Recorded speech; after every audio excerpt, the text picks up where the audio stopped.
Muy buenas y bendecidas noches, señores. Bienvenidos de nueva cuenta, ya estamos aquí y vamos a empezar como se deben de empezar todas las cosas del Señor, clamándole al Padre. Padre, bendito y alabado seas. Gracias, Señor, porque permitiste este tiempo, Señor. Aún a pesar de las ocupaciones, del trabajo, de los afanes de este día, nos regalaste este tiempo para poder predicar tu palabra. Te pedimos, Señor, que estés presente en nosotros siempre como lo has estado desde antes de la fundación del mundo, para que podamos conocer tu voluntad y llevarla a cabo. Te agradecemos por este tiempo y te pedimos que tu bendición se derrame sobre nosotros todos los días, Señor, a toda hora, y que nos enseñes a vivir en un camino de santidad al cual hemos sido llamados. En el precioso nombre de tu Hijo Cristo Jesús. Amén. Muy buenas noches, señores. Pues ya estamos aquí y hoy mi esposa tuvo que acompañar a mi hija a hacer un examen y por eso me encargó que leyera y que leyera bien. Así que vamos a comenzar con la reflexión de nuestro hermano Ray, que dice así: el versículo del día de hoy fue del Evangelio de Mateo, el capítulo 18, versículo 12, y que escrito está. ¿Qué les parece? Si un hombre tiene 100 ovejas y se descarría una de ellas, ¿no deja las 99 y va por los montes a buscar la que se había descarriado? Hoy nuestro Maestro Jesús nos hace esta pregunta. Así también nos da la respuesta como Maestro. A todos los que le seguimos y creemos que Él es el camino que nos conduce al Padre que está en los cielos, y cómo Él conoce nuestra naturaleza rebelde. Él espera que los caminos y senderos que experimentemos en la búsqueda de lo perdido edificarán nuestras vidas, porque a cada perdido en la oscuridad habrá una técnica o procedimiento diferente, con la disposición para actuar de inmediato, cuando el prójimo está perdido y sin aliento, y al rescatarlo. Utilicemos la sabiduría de Dios primordialmente con el don del perdón, como escrito está. Entonces Pedro, acercándose a él, dijo: Señor, ¿cuántas veces perdonaré a mi hermano que peque contra mí? ¿Hasta 7? Jesús le dijo: no te digo hasta 7, sino aún hasta 70 veces 7. Así practicando todos los dones que nos han sido otorgados repetitivamente en cada circunstancia o aflicción. Nuestro crecimiento en la fe igual a obediencia nos permitirá permanecer siguiendo a Jesús en todas sus enseñanzas. Bueno, pues este versículo ya lo habíamos leído, ¿no? Jesús es el único pastor, es el verdadero pastor, es el que deja 99 ovejas seguras para ir a buscar a la que se descarrió. En este caso, todos nosotros que hemos decidido a aceptarlo a Él como Señor y Salvador, fue la oveja que Él fue a rescatarnos a cada uno de nosotros. Vamos a comenzar con la lectura. En esta ocasión nos toca el capítulo 29 del libro de Éxodo. Ahora vamos a leer la versión 2015 de la Reina Valera, que está un poquito más actualizada al lenguaje entendible. Así que comenzamos y escrito está. Consagración de Aarón y sus hijos.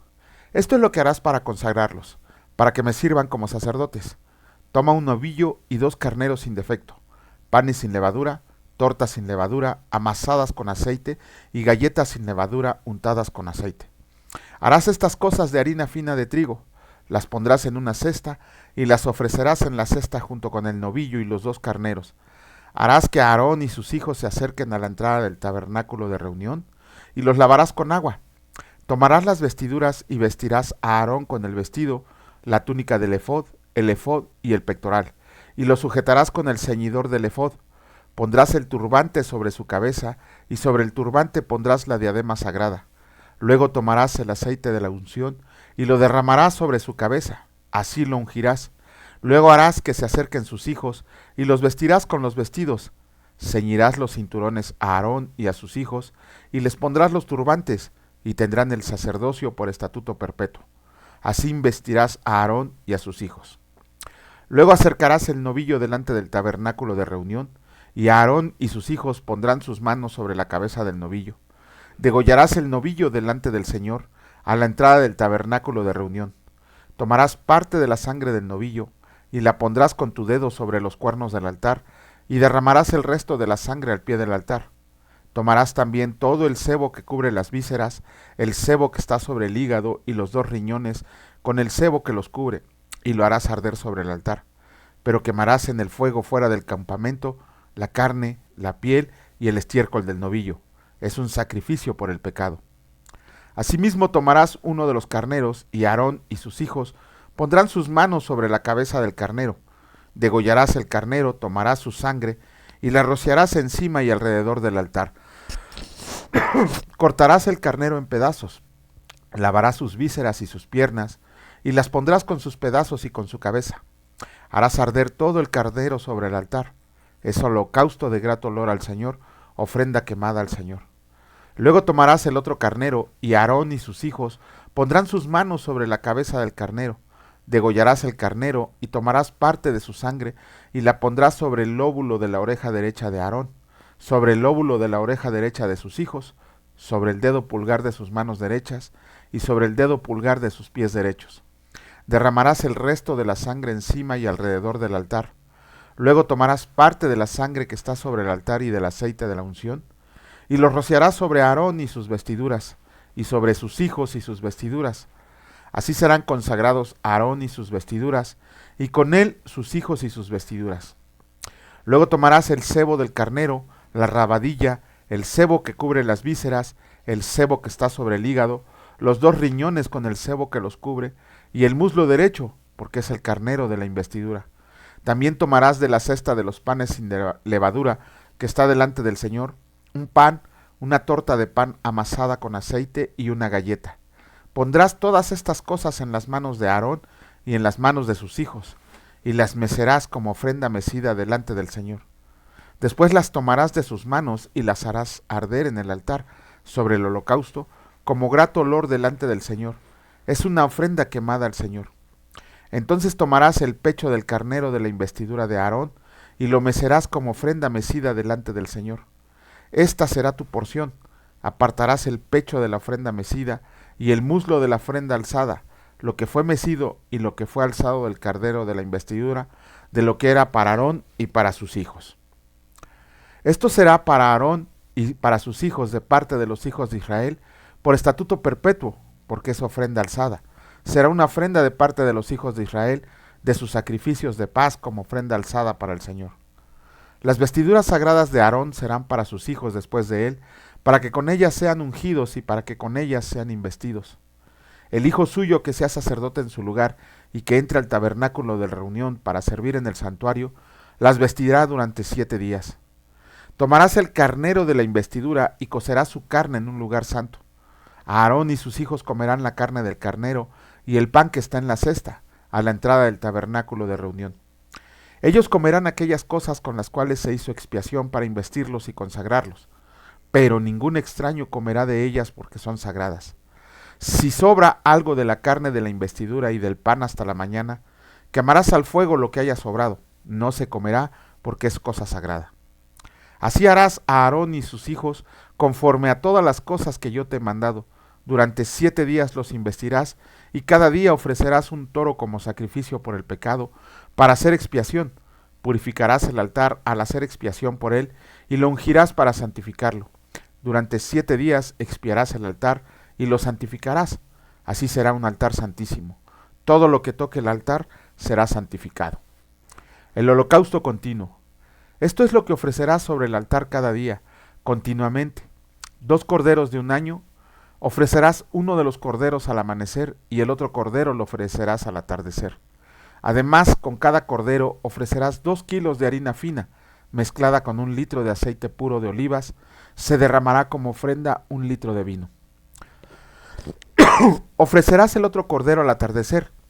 Con él presentarás una ofrenda vegetal como la de la mañana, y del mismo modo su ofrenda ritual de un líquido como grato olor. Es una ofrenda quemada al Señor. Esto será a través de sus generaciones, el holocausto continuo delante del Señor, a la entrada del tabernáculo de reunión, donde me encontraré contigo para hablarte ahí. También me encontraré ahí con los hijos de Israel, y el lugar será santificado por mi gloria. Santificaré el tabernáculo de reunión y el altar. Asimismo santificaré a Aarón y a sus hijos, para que me sirvan como sacerdotes. Yo habitaré en medio de los hijos de Israel, y seré su Dios. Y conocerán que yo soy el Señor su Dios, que los saqué de la tierra de Egipto para habitar en medio de ellos. Yo, el Señor su Dios.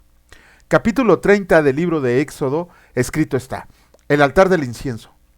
Harás asimismo un altar para quemar incienso. Lo harás de madera de acacia. Será cuadrado, de 45 centímetros de largo de 45 centímetros de ancho y de 90 centímetros de alto. Sus cuernos serán hechos de la misma pieza, lo recubrirás de oro puro, tanto su cubierta como sus paredes alrededor y sus cuernos. Le harás alrededor una moldura de oro, le harás también 2 aros de oro debajo de su moldura, en sus 2 costados, en sus 2 lados, donde se colocarán las varas con que será transportado. Harás las varas de madera de acacia y las recubrirás de oro. Pondrás el altar delante del velo que está junto al arca del testimonio, y delante del propiciatorio que está sobre el testimonio, donde yo me encontraré contigo. Aarón quemará incienso aromático sobre él, lo quemará cada mañana cuando prepare las lámparas. Cuando encienda las lámparas al anochecer, también quemará incienso delante del Señor continuamente, a través de sus generaciones. No ofrecerán sobre el altar incienso extraño, ni holocausto, ni ofrenda vegetal. Tampoco derramarán sobre él vino como ofrenda. Una vez al año, Aarón hará expiación sobre los cuernos del altar, con la sangre de la víctima para la expiación por el pecado. Hará expiación sobre de él una vez al año, a través de sus generaciones. Será muy sagrado al Señor. Ofrenda para el tabernáculo. El Señor habló a Moisés diciendo: cuando hagan el censo para obtener el número de los hijos de Israel, según lo que sean contados de ellos, cada uno dará al Señor el rescate por su persona. Así no habrá mortandad entre ellos cuando hayan sido contados. Esto dará todo el que sea contado, la mitad de la moneda del santuario. Esta moneda tiene 10 gramos de plata. 5 gramos de plata será la ofrenda alzada para el Señor. Cada uno que sea contado, de 20 años para arriba, dará esta ofrenda alzada para el Señor. Al entregar la ofrenda alzada para el Señor, a fin de hacer expiación por sus personas, el rico no dará más, ni el pobre dará menos de 5 gramos de plata.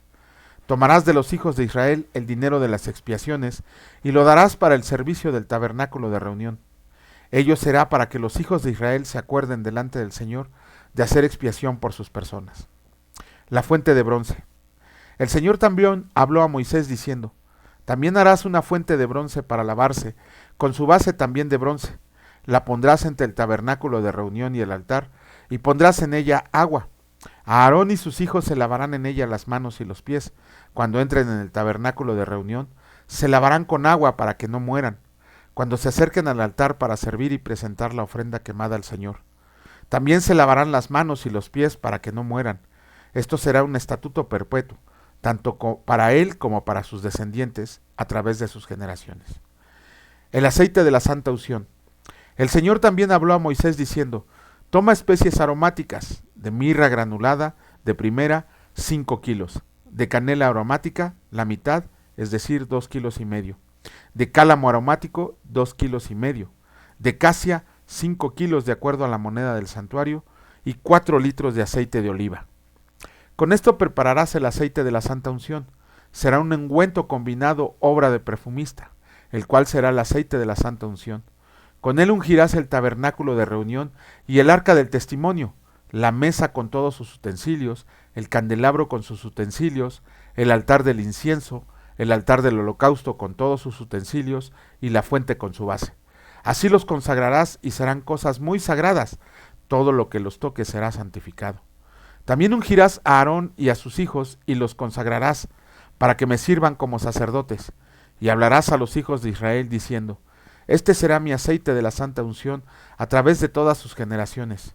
No será vertido sobre el cuerpo de ningún hombre, ni harán composición similar.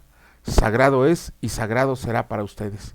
Cualquiera que prepare un ungüento similar y cualquiera que ponga de él sobre una persona extraña, será excluido de su pueblo.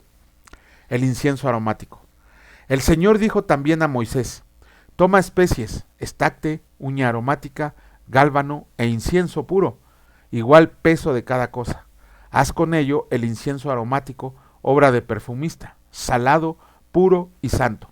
Molerás una parte de él muy fina y la pondrás delante del testimonio, en el tabernáculo de reunión, donde yo me encontraré contigo. Será para ustedes cosa muy sagrada. No se harán incienso de una composición similar. Te será cosa sagrada para el Señor. Cualquiera que haga una composición similar para olerla, será excluido de su pueblo. Bueno, con esto terminamos la lectura de los libros, de los capítulos correspondientes del libro de Éxodo del día de hoy. ¿Qué notamos aquí? Bueno, en este último capítulo notamos que sí, aquí hay una ofrenda obligatoria. De las pocas ofrendas obligatorias que hay, aquí hay una ofrenda obligatoria. El Señor había dicho que todo primogénito le corresponde, sea de humano o sea de animal, todo primogénito tenía que ser entregado al Señor. Para evitar esta situación, el Señor también les dice, porque no todos podían ser sacerdotes, pero el Señor les dice, ok, para su remisión me van a dar 5 gramos de plata. En la Reina Valera 1960 dice medio ciclo o un ciclo de acuerdo a la moneda del santuario. Esta ofrenda también es obligatoria para la expiación del pecado que se hacía cada año.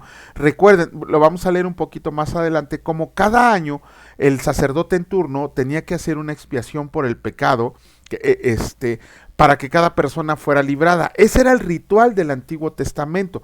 Cada año, invariablemente, aunque fueran muy ricos o aunque fueran muy pobres, cada uno tenía que dar 5 gramos de plata. Esa es una ofrenda obligatoria para poder ser perdonados por el pecado. Gloria a Dios que nuestro Señor Jesucristo con su sangre limpió todo ese tipo de rituales para que no podamos seguir haciendo estas cosas inclusive un tanto extrañas. De hecho, la expiación por el pecado es muy muy extraña.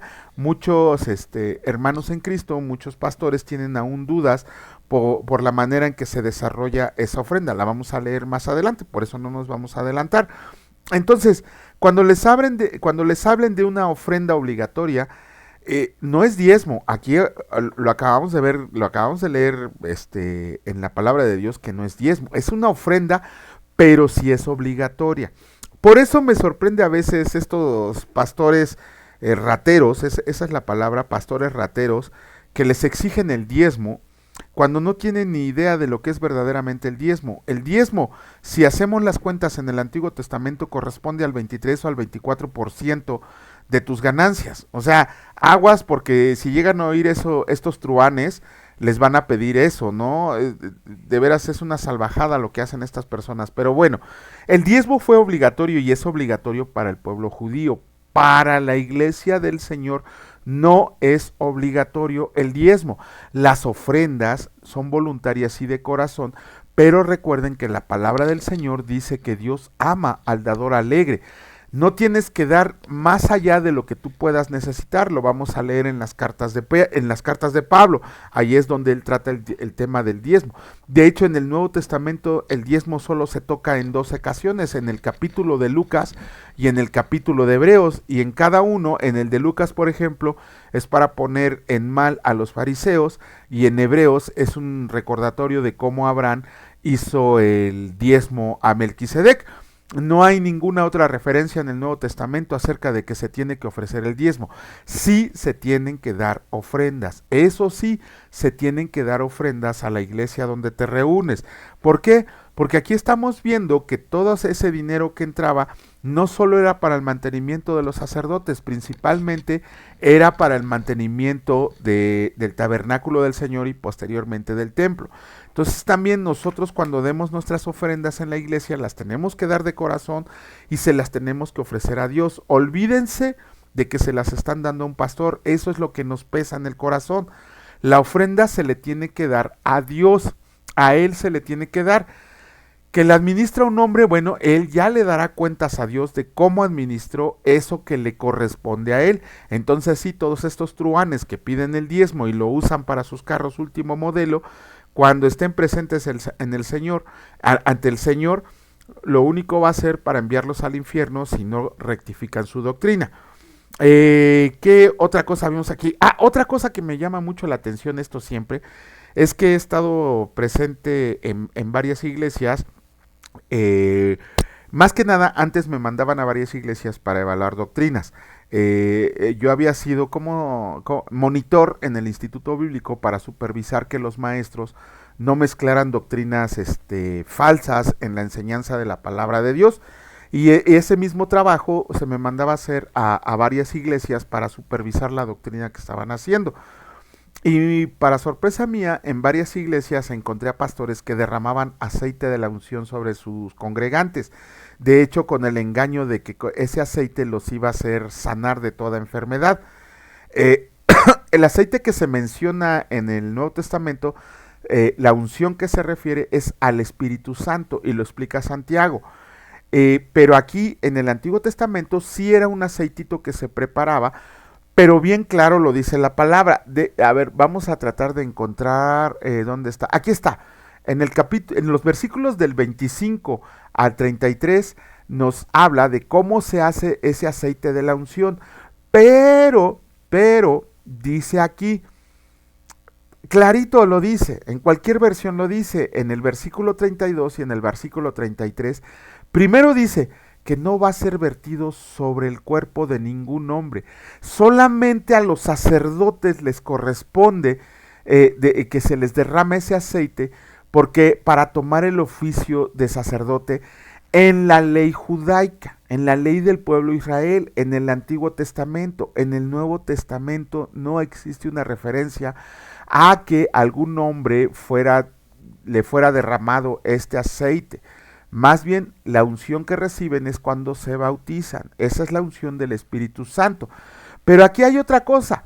Dice él que no se debe de hacer una composición similar, porque cualquiera que prepare una composición similar y que sea derramada sobre una persona extraña, va a ser excluido de su pueblo. ¿Qué significa eso? Todos esos pastores que los engañan, sobre todo los telepastores y los radiopastores, que les dicen que ahí venden hasta la botellita del aceite de la unción, tengan cuidado. ¿Por qué? Porque esos pastores van a ser excluidos del pueblo de Dios si no rectifican a tiempo sus falsas doctrinas. Ese aceite de la unción solamente era preparado por los levitas y para derramarse sobre el sacerdote en turno.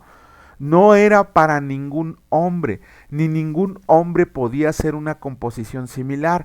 Ahora vemos que en iglesias les venden el aceite de la unción, les preparan el acentito de la unción, y hay uno cae incrédulo porque no conoce la palabra del Señor. El aceite de la unción en el Nuevo Testamento es el Espíritu Santo, es el bautismo. Con eso nosotros recibimos la unción para poder ojo, el bautismo, lo veremos más adelante, no es para salvación, es simplemente un reconocimiento público de que tú aceptaste a Jesucristo como tu Señor y Salvador y que te ciñes a lo que dejó en su palabra escrita. Pero el aceite de la unción no puede ser replicado. Eso aquí lo dice claramente, no lo digo yo ni me lo saqué de la bolsa, lo acabamos de leer, donde dice que cualquier persona que prepare un ungüento similar y que además se lo ponga a una persona extraña, será excluido de su pueblo. Tengan cuidado. El estar creyendo en aceitito de la unción, en palitos de la cruz, en poner un trapito sobre la tele o sobre el radio para que sean sanos, eso es volver a amuletos, volver a cosas que no le agradan al Señor, volver a sortilegios. Nosotros, nuestra fe, nuestra confianza y nuestra dependencia es única y exclusivamente a nuestro Señor Jesucristo. No tenemos por qué andar cargando cositas en el cuello, en las muñecas, o andar untándonos ahí cosas medio extrañas, o andar haciendo rituales que no tienen nada que ver con la palabra de Dios. Nosotros confiamos y dependemos totalmente de nuestro Señor Jesucristo.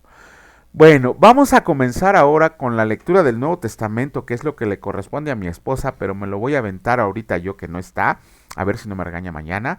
Y comenzamos, vamos a terminar de leer el capítulo 21 del Evangelio de Mateo, de los versículos 23 al 46, y escrito está: la autoridad de Jesús. Cuando vino al templo, los principales sacerdotes y los ancianos del pueblo se acercaron a él mientras enseñaba y le dijeron: ¿con qué autoridad haces estas cosas? ¿Y quién te dio esta autoridad? Respondiendo Jesús, les dijo: yo también les haré una pregunta, y si me la contestan, también yo les diré con qué autoridad hago estas cosas. El bautismo de Juan, ¿de dónde era? ¿Del cielo o de los hombres? Ellos entonces discutían entre sí diciendo: si decimos del cielo, nos dirá: ¿por qué pues no le creyeron? Y si decimos de los hombres, tememos al pueblo, porque todos tienen a Juan por profeta. Y respondiendo a Jesús dijeron: no sabemos. Y él también les dijo: tampoco yo les digo con qué autoridad hago estas cosas. Parábola de los 2 hijos. ¿Pero qué les parece? Un hombre tenía 2 hijos, y acercándose al primero le dijo: hijo, ve hoy a trabajar en mi viña. Respondiendo él, dijo, no quiero, pero después arrepentido fue, y acercándose al otro, le dijo de la misma manera. Y respondiendo él dijo, sí, señor, voy, y no fue. ¿Cuál de los dos hizo la voluntad de su padre? Dijeron ellos, el primero. Jesús les dijo, de cierto les digo, que los publicanos y las rameras van delante de ustedes al reino de Dios. Porque vino a ustedes Juan en camino de justicia y no le creyeron, pero los publicanos y las rameras le creyeron, y ustedes, viendo esto, no se arrepintieron después para creerle. Los labradores malvados. Escuchen otra parábola. Hubo un hombre, padre de familia, el cual plantó una viña. Perdón, hago una interrupción para decirles que estamos leyendo otra vez La Reina Valera, 1960. El cual plantó una viña, la cercó de vallado, cavó en ella un lagar, edificó una torre, y la arrendó a unos labradores, y se fue lejos. Cuando se acercó el tiempo de los frutos, envió a sus siervos a los labradores, para que recibieran sus frutos. Mas los labradores, tomando a los siervos, a uno golpearon, a otro mataron, y a otro apedrearon. Envió de nuevo otros siervos, más que los primeros, e hicieron con ellos de la misma manera. Finalmente les envió su hijo, diciendo, tendrán respeto a mi hijo. Mas los labradores, cuando volvieron al hijo, dijeron entre sí, este es el heredero, vengan, matémoslo y apoderémonos de su heredad. Y tomándolo, le echaron fuera de la viña y le mataron. Cuando venga pues el señor de la viña, ¿qué hará a aquellos labradores? Le dijeron, a los malos destruirá sin misericordia y arrendará su viña a otros labradores que le paguen el fruto a su tiempo. Jesús les dijo, ¿nunca leyeron en las Escrituras? La piedra que desecharon los edificadores ha venido a ser cabeza del ángulo. El Señor ha hecho esto, y es cosa maravillosa a nuestros ojos. Por tanto les digo, que el reino de Dios será quitado de entre ustedes, y será dado a gente que produzca frutos de él. Y el que cayere sobre esta piedra será quebrantado, y sobre quien ella cayere le desmenuzará. Oyendo estas parábolas, los principales sacerdotes y los fariseos entendieron que hablaba de ellos, pero al buscar cómo echarle mano, temían al pueblo, porque éste les tenía por profeta. Con esto terminamos la lectura del día de hoy del Nuevo Testamento, y me llama la atención aquí ¿cómo se llama? La parábola que les está diciendo el Señor Jesús, que se la está diciendo a los fariseos y a los sacerdotes. Los tomó como referencia diciéndoles, a ustedes les fue entregado todo. De hecho, en el Antiguo Testamento vamos a leer que ellos resguardaron la ley, que Dios les dio a ellos la ley, pero no para que la guardaran, sino para que se la llevaran a todo el mundo. ¿Y qué hicieron ellos? Ni siquiera la predicaron, simple y sencillamente, inclusive se olvidaron de ella. Hubo un pequeño remanente que siempre estuvo del lado del Señor. Sin embargo, aquí el Señor Jesús viene y les echa en cara. A ustedes les fue confiada la ley, a ustedes se les dieron todos los privilegios que Dios tiene para su pueblo. A ustedes se les encomendó que fueran sacerdotes a las naciones. ¿Y qué hicieron? Se olvidaron de eso, se sintieron exclusivos, no compartieron la palabra, no compartieron lo que se les dio. Por lo tanto, dice ahí que envió a personas a que les dijeran, venimos por los frutos de la viña. ¿Qué les hicieron? Los golpearon y mataron. El dueño de la viña, en su misericordia, envió a su hijo, para que eso les moviera el corazón y dijeran, tienen razón, vamos a respetarlo. Dios envió al Señor Jesucristo, al Mesías esperado. ¿Y qué hizo el pueblo de Israel en ese entonces? Mató a nuestro Señor Jesús, mató al Hijo de Dios. De hecho, en el libro de Hechos, Pedro también les vuelve a echar en cara cuando les dice, ustedes mataron al autor de la vida. Híjole, es muy triste ver cómo ni al Hijo de Dios respetaron, no dieron fruto. El Señor Jesucristo se los vuelve a mencionar, que Él era la piedra de ángulo donde se edificó todo. Eso también echa por tierra el hecho de que Pedro fuera el primer papa, ¿no? No, el Señor Jesús echa por tierra eso cuando dice que Él es la piedra del ángulo, que vino a ¿cómo se llama? A darles la conciencia de que Él era el Rey de Reyes, el Mesías esperado, el Hijo de Dios, el que los iba a salvar, y en vez de hacerle caso, lo mataron, lo torturaron, lo golpearon, lo apresaron, hicieron con él lo que quisieron y no tuvieron oportunidad de conocer, de recibir la bendición que el Mesías traía. El día de hoy, eso se transforma, y créanme, esto es cierto, con mucho dolor. He tenido debates con pastores que le prohíben a su pueblo, a su congregación, leer la palabra de Dios. Les prohíben estudiar. ¿Por qué? Porque dicen que ellos son los ungidos que han recibido la revelación de Dios y son los únicos que tienen permitido revelar el conocimiento que se les ha dado. Le prohíben a su congregación leer la Biblia. ¿Por qué? Porque se van a enterar de las mentiras que les están diciendo. Pero lo peor de todo es que sus congregantes están de acuerdo en lo que les dice su pastor, aquel que se dice pastor, que les dice su pastor, que los engañan diciendo que no estudian la palabra de Dios porque no les va a ser revelado nada, y ellos no estudian. A mí me sorprende, créanme, no me deja de sorprender el hecho de que conozco hermanos en la fe que tienen 20 años diciendo que son cristianos y solamente una vez han leído la Biblia completa. Hace poco conocimos a un hermano muy dedicado, muy, ¿cómo se podría decir? Muy sirviente de Dios, prestando su servicio a Dios en todo momento, muy formadito, y él tiene 10 años como cristiano. Sin embargo, solamente una sola vez en toda su vida ha leído la palabra de Dios. Por eso tiene algunas fallas en su doctrina. Pero gloria a Dios que ya está aquí leyendo con nosotros el plan bíblico, el que subimos a Facebook y WhatsApp, para que él ya se está enterando de lo que es la verdadera palabra de Dios y no anden glorificando a hombres cuando esa gloria se le tiene que dar a nuestro Dios Padre Todopoderoso.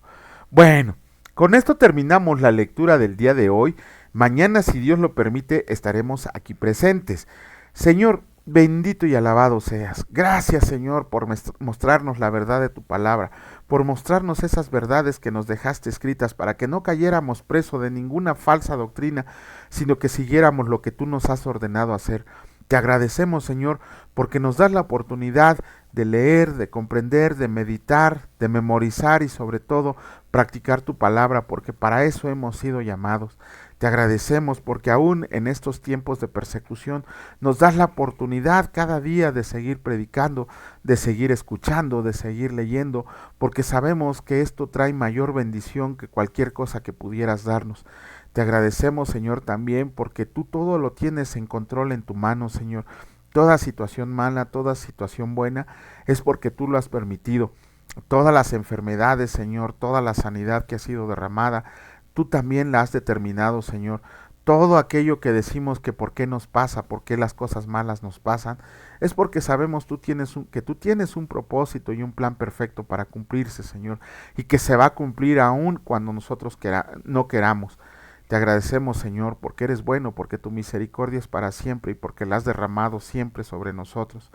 Y asimismo te pedimos que esta bendición la hagas extensiva a nuestras familias, a nuestros hijos, a nuestros amigos, a nuestros hermanos en la fe, a nuestros suscriptores, Señor, que tu bendición la derrame sobre cada uno de ellos, que resguarde su hogar de todo mal, Señor, que siempre tengan la conciencia de que deben de confiar plenamente en ti, pero sobre todo, Señor, que nos permita seguir conociéndote por medio de la lectura de tu palabra. Te alabamos y te bendecimos en el precioso nombre de tu Hijo Cristo Jesús. Amén. Que Dios los bendiga, señores, y si Dios lo permite, nos vemos el día de mañana. Cuídense mucho. Hasta luego.